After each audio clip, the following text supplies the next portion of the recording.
Hi everyone, exam medicine channel में आप सभी का स्वागत है। हम बात करेंगे चयन समिति के बारे में। इलाहाबाद विश्वविद्यालय हो या कोई भी विश्वविद्यालय हो, वहाँ पर कई पद होते हैं जिनकी नियुक्ति करने के लिए कई पैनल बनाए जाते हैं। उसमें से कुछ नाम कुलाध्यक्ष के द्वारा, कुलपति के द्वारा दिए जाते हैं, जो कि एक पैनल गठित होता है, फिर उसके द्वारा ही उनका चयन किया जाता है। आप चयन समिति को इस प्रकार से समझ सकते हैं, जिस प्रकार से आप कोई एग्ज़ाम देते हैं, आपका इंटरव्यू जब अगर होता है तो एक पैनल गठित होता है, तो उसमें कई प्रकार के लोगों को बैठाया जाता है। जिस पद के लिए आपका इंटरव्यू चल रहा है उसके बहुत विशेषज्ञ लोग वहाँ पर होंगे, कुछ उस विभाग से संबंधित होंगे, उनको उस विषय में जानकारी हो ना हो लेकिन उस विभाग के बारे में जानते हैं, उनको बिठाया जाता है। और आपकी फ़िज़िकल एक्टिविटी को देखने के लिए कुछ लोगों को बिठा दिया जाता है। तो इस तरीके का एक पैनल गठित होता है। ठीक उसी प्रकार से चयन समिति के अंतर्गत किन पदों के लिए किनका पैनल बनाया जाएगा, इसमें हम वो देखेंगे।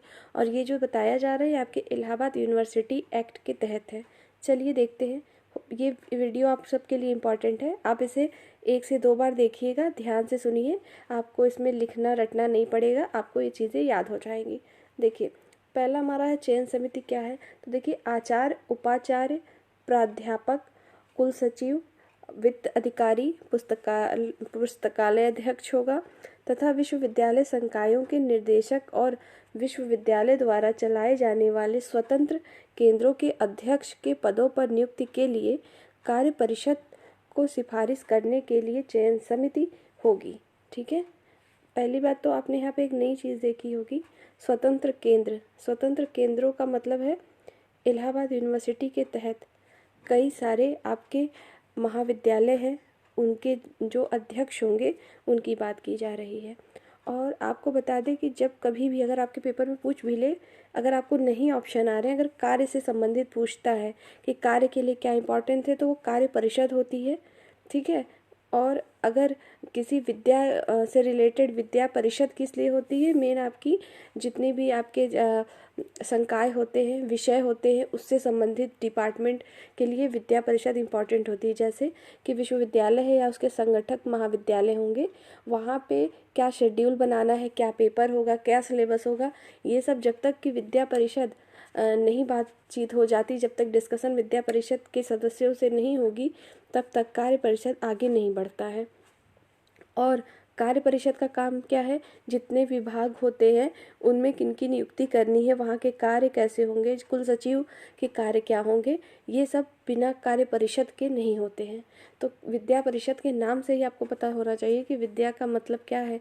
तो समझ लीजिएगा कि अगर ऐसे प्रश्न अगर आ जाएँ और आपको ना समझ में आए, तब के लिए मैं बता रही हूँ कि वो आपका विद्या परिषद से रिलेटेड होता है। और कार्य परिषद मेनली जितने विभाग होते हैं, जितने डिपार्टमेंट होते हैं, उनकी नियुक्ति से रिलेटेड अगर कहीं पर भी है तो उसमें विद्या परिषद शामिल हो या ना हो, लेकिन कार्य परिषद जरूर शामिल होता है। ठीक है, देखिए यहाँ पे जो दिया हुआ है कि नीचे की सारणी में, आपको इतना इसमें नहीं जानना है, आप इसमें बस इतना सा मतलब समझ लीजिए। आपको इस साइड जो दिया गया है, ये दिया गया है आचार्य और उपाचार्य के पद के बारे में दिया है। और इस साइड जो 2 नंबर में दिया है, दूसरे कॉलम में इधर देखेंगे, आपको वो दिया गया है कि आचार्य या उपाचार्य के पद पर जिनकी नियुक्ति की जानी है, उनको नियुक्त करने के लिए कौन कौन से लोगों को बिठाया जाएगा पैनल में। इस साइड वही सारणी के इधर लिखा हुआ है, वही बात यहाँ पे लिखी हुई है दूसरे पॉइंट में। हाँ, आपके समझने के लिए एक चीज़ ज़रूरी है कि ये जान लीजिए कि कोई भी पैनल तैयार होगा तो उसमें देखिए लिखा हुआ है कि जो पदों की नियुक्ति के लिए चयन समिति के कुलपति, कुलाध्यक्ष का एक नाम निर्देशित होगा। मतलब जो भी यहाँ चयन समितियाँ गठित होंगी उसमें एक व्यक्ति क्या होगा, कुलपति द्वारा नामित होगा और एक कुलाध्यक्ष के द्वारा नामित होगा। आपको पहले के वीडियो में कुलपति कुलाध्यक्ष बताया जा चुका है, अब यहाँ पे ज़रूरत नहीं है समझाने की, आपको इतनी चीज़ें आप समझ लीजिएगा। तो आइए देखते हैं आगे। कहीं ये मेंशन सब में नहीं है कि कुलपति द्वारा एक किया गया और कुलाध्यक्ष द्वारा, लेकिन आप समझ लीजिएगा जितने भी यहाँ पे पद बताए जा रहे हैं उसमें समितियों में ये इंक्लूडेड हैं। देखिए, आचार्य या उपाचार्य की अगर नियुक्ति करनी है, ठीक है, तो उसके लिए समिति क्या होगी, तो संकायाध्यक्ष होंगे। संकायाध्यक्ष का मतलब क्या होगा, जैसे मान लीजिए कोई आचार्य को नियुक्त करना है तो कई संकाय हमारे होते हैं, आपको बताया गया होगा। तो संकाय का जो मेन हेड होगा संकायाध्यक्ष, ठीक है, तो उसको एक वो होंगे विभागाध्यक्ष, उस विभाग के होंगे, ठीक। और फिर संबंधित विषय या क्षेत्र के 3 विशेषज्ञ जो विद्या परिषद द्वारा सिफारिश किए गए पैनल में से कार्य परिषद द्वारा नियुक्त किए जाएंगे। मतलब आचार्य उपाचार्य तो किसी एक विषय का ही होगा। मतलब अगर कोई वैकेंसी आई, मान लीजिए आचार्य या उपाचार्य की नियुक्ति करनी है, तो लोगों को फॉर्म भराया गया, अप्लाई किया, कुछ लोगों ने पेपर दिए, फिर जब इंटरव्यू या उनको फाइनली नियुक्ति की बारी आएगी तो इतने लोगों की ज़रूरत यहाँ पे पड़ती है, जिसमें से कि आपके विद्या परिषद की सिफारिश पर उस विषय के, जैसे मान लीजिए किसी का आयुर्वेद में होना है तो उससे संबंधित विशेषज्ञ 3 होंगे जो कि ये विद्या परिषद डिसाइड करेगा कि किसको करना है। तो इतने लोगों का चयन समिति का गठन होता है जिसमें कि होगा। अब आपके पेपर में कैसे पूछा जा सकता है, आपको पूछा जा सकता है कि आचार्य पद की नियुक्ति के लिए निम्नलिखित में से जो पैनल बनाए जाते हैं कौन से नहीं होंगे, आपको दे सकता है। जैसे दिया इसमें नहीं होंगे पूछा है, तो संकायाध्यक्ष तो होंगे, विभागाध्यक्ष भी होंगे, आपको दे दिया कुल सचिव, तो कुल सचिव का इसमें कोई कार्य नहीं है। तो इस तरीके से आपको प्रश्न बन सकता है, ठीक है। अब नेक्स्ट देखते हैं। देखिए अब हम देखेंगे प्राध्यापक के लिए। अगर प्राध्यापक पद की नियुक्ति करना है तो उनके लिए क्या होना चाहिए, तो संकायाध्यक्ष या विभागाध्यक्ष होंगे उसके लिए भी, ठीक है। संबंधित विषय और क्षेत्र के 3 विशेषज्ञ जो विद्या परिषद द्वारा सिफारिश किए गए पैनल में से कार्य परिषद द्वारा नियुक्त किए जाएंगे। देखिए विद्या परिषद द्वारा वो डिसाइड करेगा कि हम किसे भेजेंगे, लेकिन उस पैनल में नियुक्ति का काम कार्य परिषद का होगा। मैंने आपको बताया ना, किसी डिपार्टमेंट की बात हो, किसी पद की बात हो, नियुक्ति वो करेंगे, लेकिन चूंकि प्राध्यापक हो गया, आचार्य उपाचार्य क्या करते हैं, शिक्षा देने का काम करेंगे। तो इन लोगों का काम कनेक्शन कहाँ से है, विद्या परिषद से, इसलिए विद्या परिषद की सिफारिश ज़रूरी है। आगे देखिए आपका कुल सचिव या वित्त अधिकारी की अगर नियुक्ति करनी है तो फिर क्या होना चाहिए। तो देखिए इसमें कार्य परिषद द्वारा नाम निर्दिष्ट उसके 2 सदस्य होंगे, ठीक। अब देखिए यहाँ पे विद्या परिषद का नाम नहीं आया है, क्यों नहीं आया, क्योंकि यहाँ पद क्या है, कुल सचिव और वित्त अधिकारी का। वित्त अधिकारी आपको शिक्षा तो देगा नहीं, आपको मतलब पढ़ाएगा तो है नहीं, ना ही कुल सचिव का ये कार्य है, ठीक है।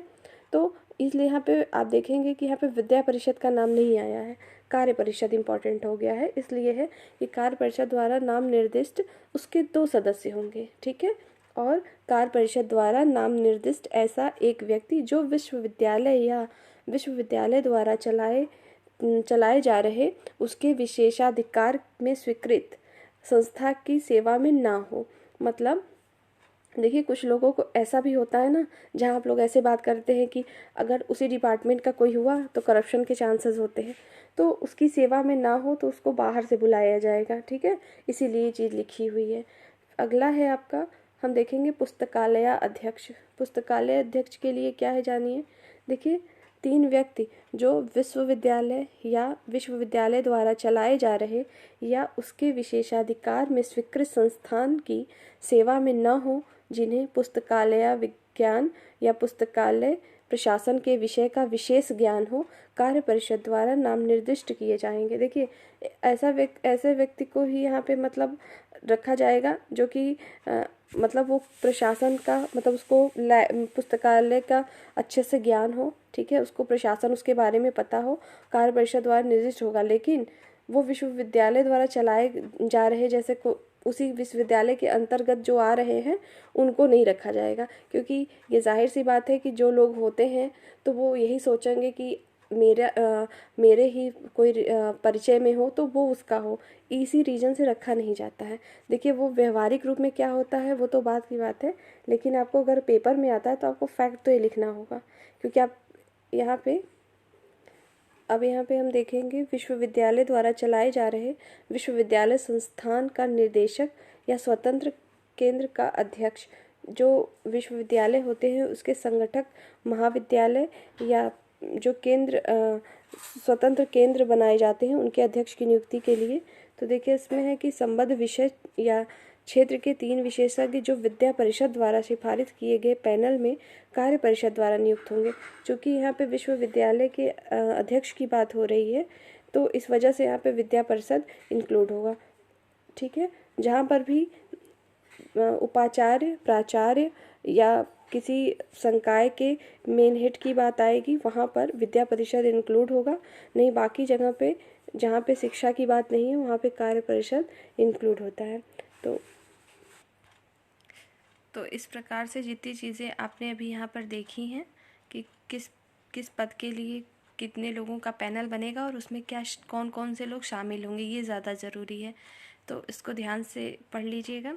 अब आइए हम देखते हैं कि इलाहाबाद विश्वविद्यालय के अंतर्गत जो उसके महाविद्यालय हैं, घटक महाविद्यालय, उनके बारे में। टोटल 11 हैं, हम 11 के नाम देखेंगे और आपको ये पता होना चाहिए कि टोटल 11 हैं। नाम आप वैसे भी सुने भी होंगे, कुछ चीज़ों को नहीं जानते होंगे तो एक बार देख लीजिएगा।